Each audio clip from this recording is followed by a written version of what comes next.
If you read the Bible, Abraham had 3 wives. That's correct. Solomon, how many wives he had? He had 700 wives. Again, correct, and 300 concubines. It is later on the church has put a ban that Christians should marry only one, not the Bible. But are we forgetting what happened to Abraham? Yeah, Abraham had more than one woman, Sarah, Hagar, and later Keturah. But who told him to take Hagar? Not God. It was Sarah's idea because they doubted God's timing. And the moment he brought in the second woman, jealousy, abuse, division, Hagar despised Sarah. Sarah mistreated Hagar. Ishmael and Isaac's descendants remained divided for generations. So Abraham's story isn't proof God approves of polygamy.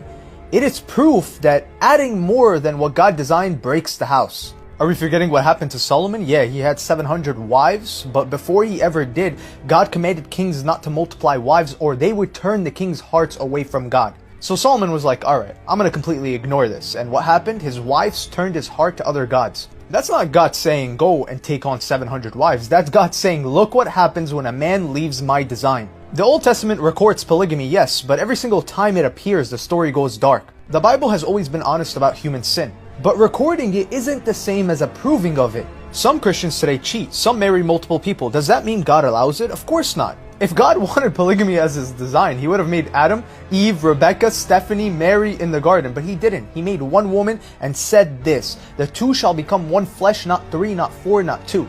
Even at the beginning when humans needed to multiply quickly, God didn't give Adam multiple wives because speed wasn't more important than design. When Jesus came, he didn't let the church ban polygamy like you say. Jesus himself reaffirmed God's original plan. From the beginning, God made them male and female. A man shall be joined to his wife and the two shall become one flesh. Jesus didn't say wives. He didn't say the 3 become one flesh. He said one wife. The apostles taught the same thing. Each man should have his own wife. Leaders must be the husband of one wife. Now about the idea of taking multiple wives to help them financially. You can help widows and single mothers without marrying them. You know that, right? Marriage is supposed to be a picture of Christ and the church. Christ doesn't have multiple brides. He has one bride.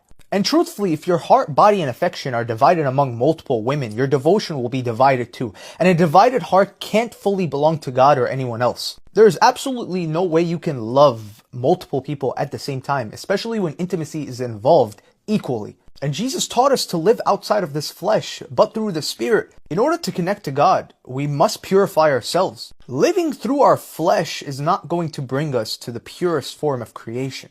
Polygamy will always lead to destruction. And God's design has always been the same. One man, one woman, one flesh, one covenant, one bride. Just like Jesus.